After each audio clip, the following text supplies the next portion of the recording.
최근 세간에 큰 이슈가 되고 있는 사건이 있습니다. 그것은 우리가 SNS나 핸드폰으로 늘 확인하게 되는 것 중에 하나인데요. 바로 이 캄보디아의 이 범죄 조직 사태입니다. 뉴스를 통해서 많이 들어보셨을 것입니다. 한국을 비롯한 외국의 많은 젊은이들이 단기간에 이 큰 돈을 벌 수 있다는 유혹에 넘어가고 캄보디아를 비롯한 동남아의 여러 지역에 그들이 이제 가게 된 것이죠. 그런데 막상 그들이 기다리고 있는 것은 그들이 기대했던 것만큼의 어떤 큰 돈을 얻을 수 있는 그런 것이 아니라 전혀 반대의 일들을 당하게 됩니다. 보이스피싱, 로맨스 스캠 등 각종 범죄 사기에 이제 연루되고 강제로 그 일에 이제 가담하게 됩니다. 이에 대해 저항하게 되면 감금하게 되거나 또 폭력, 전기 고문, 또 인신매매를 통해서 그들의 앞날을 이렇게 예측할 수 없을 정도로 어려움을 겪는 이 일은 지금 또 일어나고 있는 일이라는 것을 뉴스를 통해서 보셨을 것입니다. 사실 정말 영화에서나 봤던 이야기이지 않겠습니까? 큰 돈을 벌기 위해서 그 작은 유혹에 손을 한번 내밀었을 뿐인데 그러나 그 결과는 어마어마한 대가를 치르게 되는 것. 그래서 이 일들을 두고 어떤 사람들은 이렇게 말합니다. 현대판 오징어 게임이다 라고 말하기도 합니다. 현대판 오징어 게임, 많은 성도님들께서 오징어 게임에 대해서 들어보셨을 것입니다. 영화죠. 시리즈물입니다. 전 세계적으로 유명했던 이 시리즈물입니다. 빛에 쫓기는 수백 명의 젊은이들이, 사람들이 456억 원을 걸고 생존 게임을 치릅니다. 잘 생각해 보면 적지 않은 유사점이 여기에서 발견됩니다.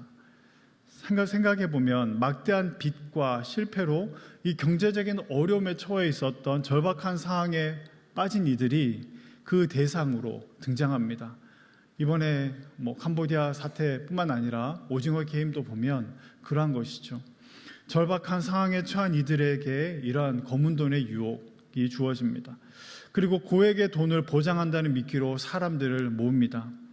그리고 여권, 압수, 무장, 경비, 외부로서의 출입을 단절하고 그곳에서만 생활해야 합니다.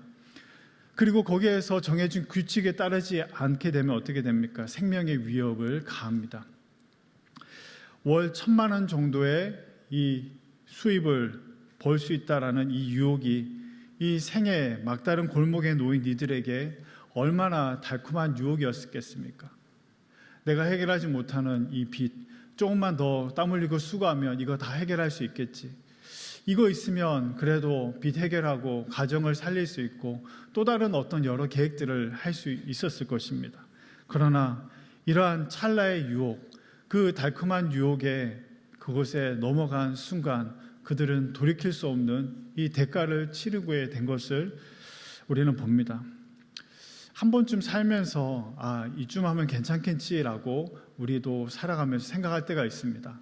이 정도는 괜찮겠지라고 받아들이고 또 방심할 때가 있지만 돌아서고 나면 막대한 정말 어떤 대가를 치러야 되는 것, 우리의 삶뿐만 아니라 우리 주변에서 많이 보게 됩니다. 그뿐만 아니라 사실 성경이 이것을 우리에게 줄곧 보여줍니다. 아담과 하와 이후로 또 우리가 지금 새벽에서 역대하를 보고 있는데 역대하에 등장하는 수많은 왕들이 그 나라를 한번 잘 일으켜보고 그 부강한 나라를 세우기 위해서 또 자신의 부와 명예를 또 키우기 위해서 그 한 번에 손을 내밀고 또 거기에서 우상 숭배라는 이 유혹에 젖어들었는데 그 결과는 무엇입니까? 나라를 잃어버리고 자신의 생명과 삶도 다 무너지게 되는 것을 우리는 이 역대하 말씀, 성경을 통해서 거듭거듭 확인하고 있습니다. 그래서 사실 오늘 이 캄보디아 사태나 이런 이야기들을 보면 누군가 이야기지라고 받아들일 수 없습니다. 사실 우리의 이야기이기 때문입니다. 우리 역시도 누구를 만나느냐 또한 인생에 어떠한 선택을 하느냐에 따라서 우리의 삶의 이 양상이 너무나 달라집니다. 그래서 어떤 이는 이런 말을 했습니다. 들어보셨겠지만 인생은 B와 D 사이의 C다. 바로 탄생과 이 죽음이라는 이 사이에 선택으로 우리의 인생이 되어 있다라고 말하죠. 오늘 본문에도 이 선택에 관한 이야기를 하고 있습니다. 그런데 여기에 등장하는 이 선택은 캄보디아 사태, 그리고 우리의 삶의 영화에서나 보는 또 범죄에 관련된 이야기 속에서 보게 되는 이 선택과는 정반대의 이야기입니다. 보통은 더 돈을 많이 벌고 싶고 더 손해를 보지 않기 위해서 선택을 하는데, 오늘 본문은 정반대의 선택입니다.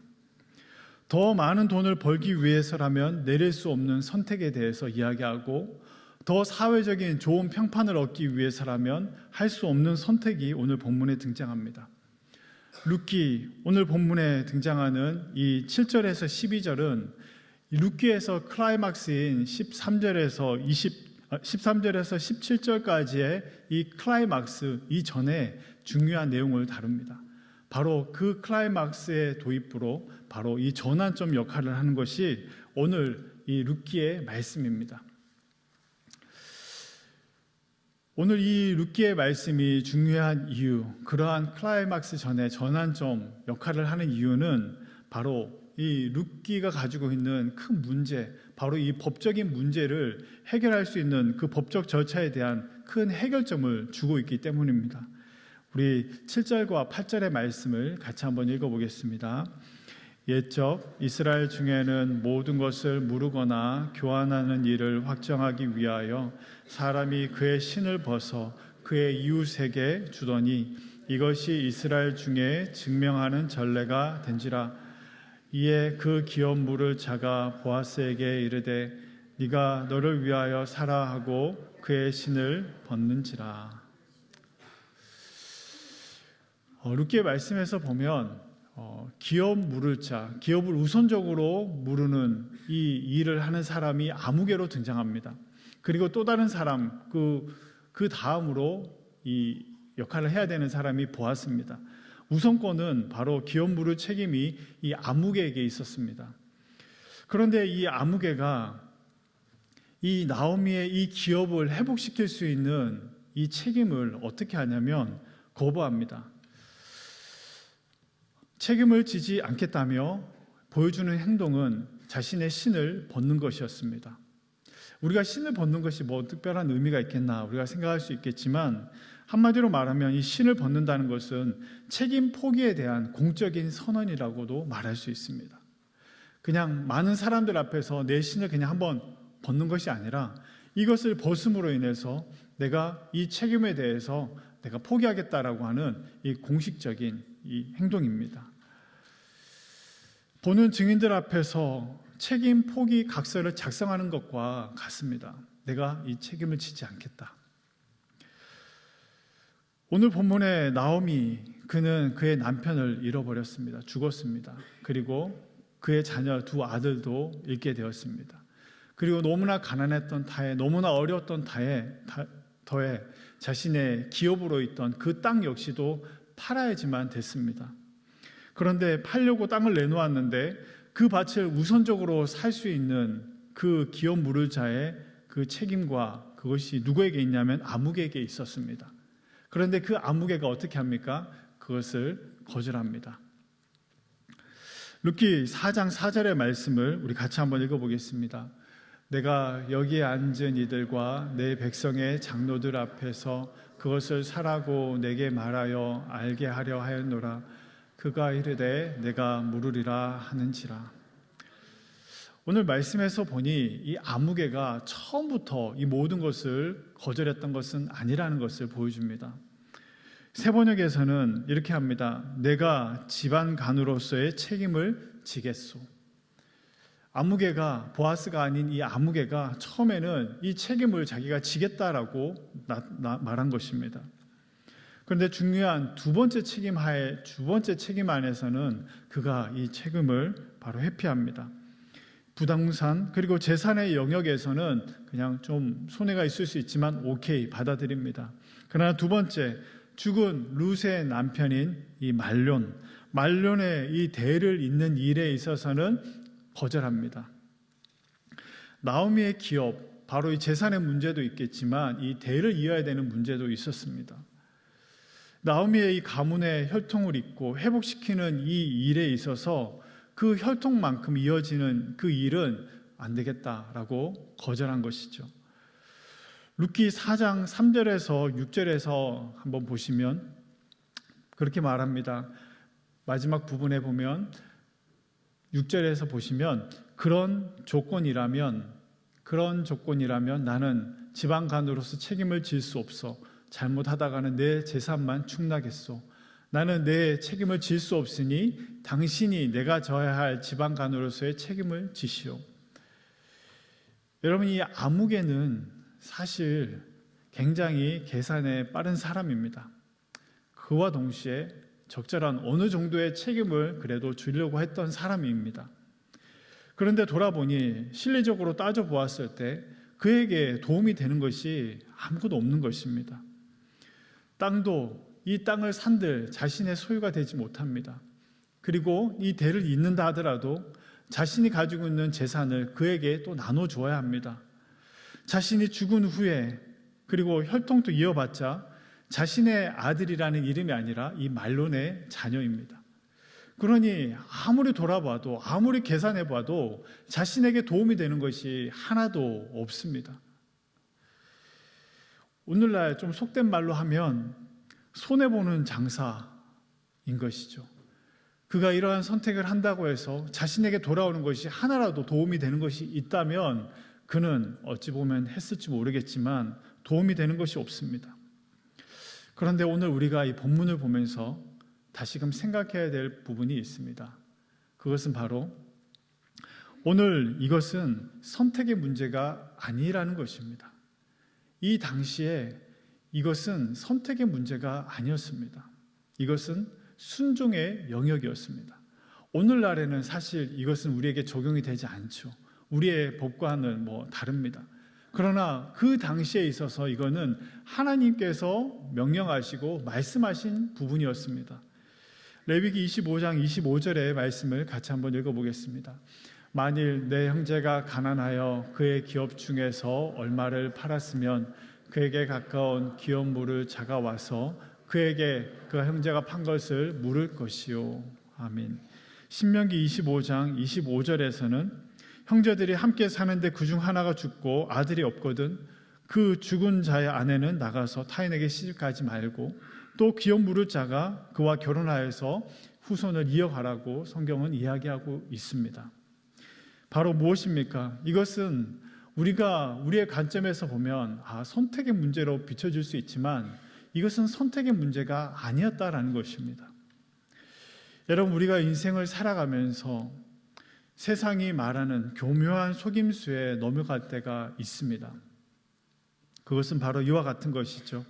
순종의 영역을 선택의 영역으로 바꿔버리는 것입니다. 하나님께서는 바로 이것을 명령하시고 순종하라고 우리에게 말씀하신 영역을 우리는 선택의 영역으로 바꿔버리는 것이죠. 무엇이 있을까요? 하나님께서는 이웃을 사랑하라고 하셨습니다. 그리고 용서하라고 하셨습니다. 기도하라고 하셨습니다. 복음을 전하라고 하셨습니다. 소유를 나누고 베풀라고 하셨습니다. 그러나 어느덧 우리는 신앙생활을 하면서 이것을 순종의 영역이 아니라 어느덧 선택의 영역으로 옮겨놓은 채 살아가곤 한다는 것이죠. 예외가 없습니다. 시대가 변해가면 갈수록 얼마나 이런 것이 우리의 삶에 많이 나타나는지 모릅니다. 저도 그렇고 이곳에 앉아 계신 성도님들도 마찬가지일 것입니다. 하나님께서는 말씀을 하시고 이것이 우리가 인생을 살아가고 참 복된 길이라는 것을 아셨기 때문에 우리에게 이것을 순종하라고 주셨는데 이것을 은근슬쩍 순종이 아닌 선택 영역으로 옮겨둔 채 살아간다는 것이죠. 여러분, 이 순종의 영역이 선택의 영역으로 바뀌는 순간 우리는 결코 건강한 신앙생활을 할 수가 없습니다. 그렇다면 그 이유가 무엇일까요? 우리는 왜 이 순종의 영역을 선택의 영역으로 옮겨놓은 것입니까? 그 첫 번째는 우리 안에 있는 이기심입니다.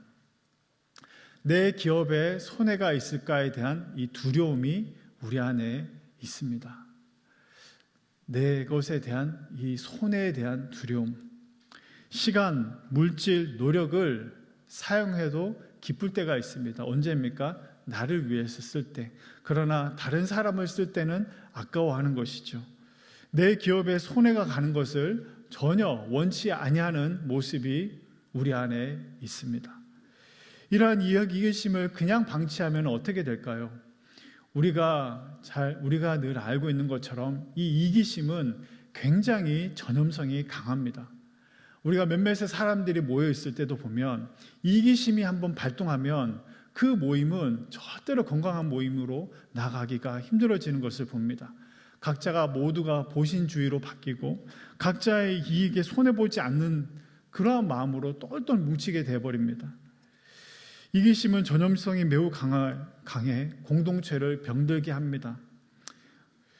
이것은 개인의 뿐만 아니라 가정과 직장과 사업장과 또한 우리의 교회 어디에서도 적용이 되는 것이죠. 개인의 입맛, 개인의 편의, 개인만을 생각해서는 결코 건강한 그 모임을 만들어갈 수가 없는 것입니다. 두 번째는 왜 우리는 이 순종의 영역을 선택의 영역으로 바꿔놓은 것일까요? 두 번째는 불신과 우리 안에 불안이 있기 때문입니다. 희생하고 내가 헌신한들 과연 보상이 있을까에 대한 의구심, 그 퀘스천 마크가 우리 마음 안에 있는 것이죠. 현대인들 안에 이런 생각이 사실 주를 이루고 있습니다.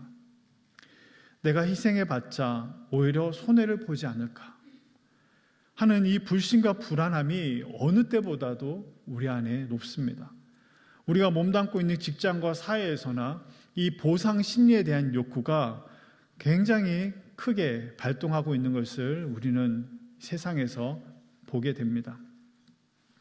꼭 우리가 세상뿐만 아니라 하더라도 우리의 교회와 공동체 안에서도 얼마든지 이러한 모습이 나타날 수 있습니다.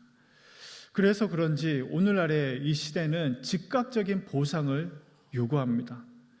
즉각적인 보상을 바라는 이유는 그것이 채워지지 아니할 때 그 박탈감이 너무나 크기 때문입니다. 그리고 보상이라는 것이 언제 주어질지 모르기 때문에 즉각적인 보상이 있을 때에 사람들은 만족을 누리죠. 그것이 때로는 돈이고 때로는 도박이고 때로는 마약이고 때로는 여러 중독들. 어찌 보면 캄보디아 사태는 이러한 즉각적인 보상, 이 사회가 내게 주지 않는 이 즉각적인 보상을 바라는 그 심리가 여기에서 발동한 것이라고 볼 수 있습니다. 그러나 중요한 것은 무엇입니까? 이 탈출구, 이 길은 가지 않아야 하는 길이었다라는 것입니다.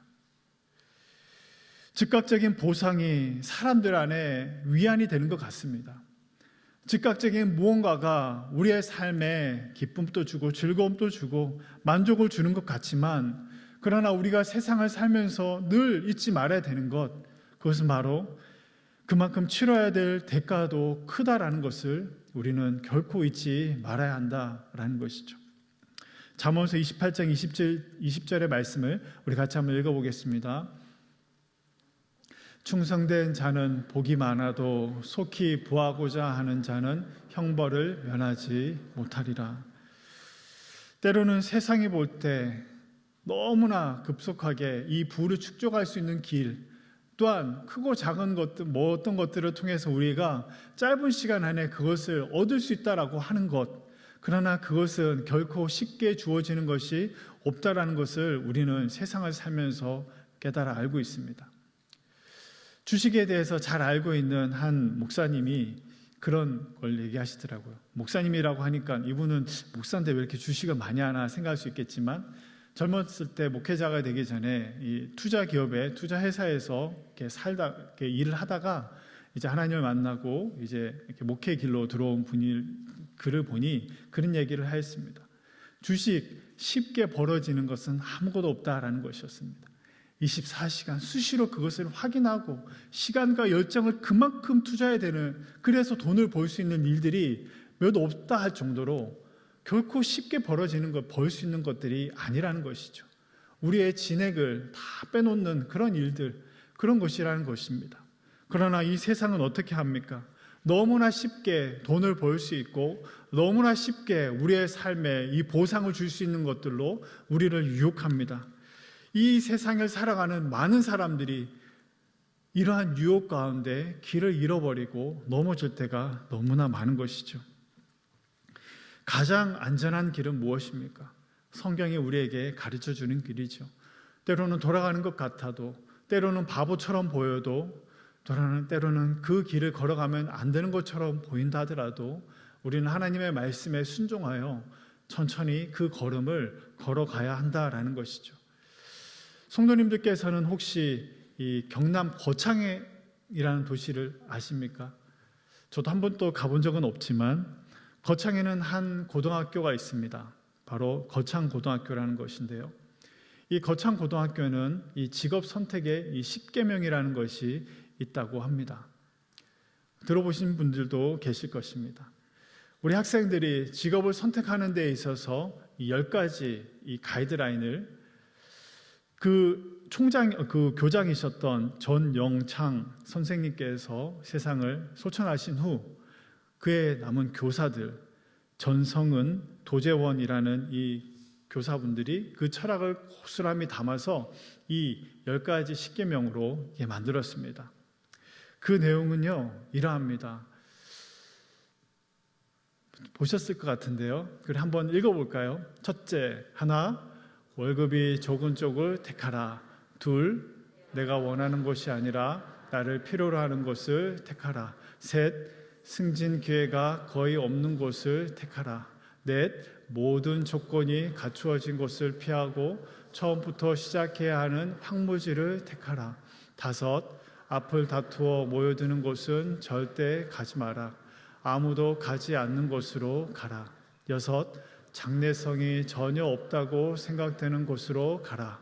일곱, 사회적 존경 같은 건 바라볼 수 없는 곳으로 가라. 여덟, 한가운데가 아니라 가장자리로 가라. 아홉, 부모나 아내나 약혼자가 결사 반대하는 곳이면 틀림이 없다.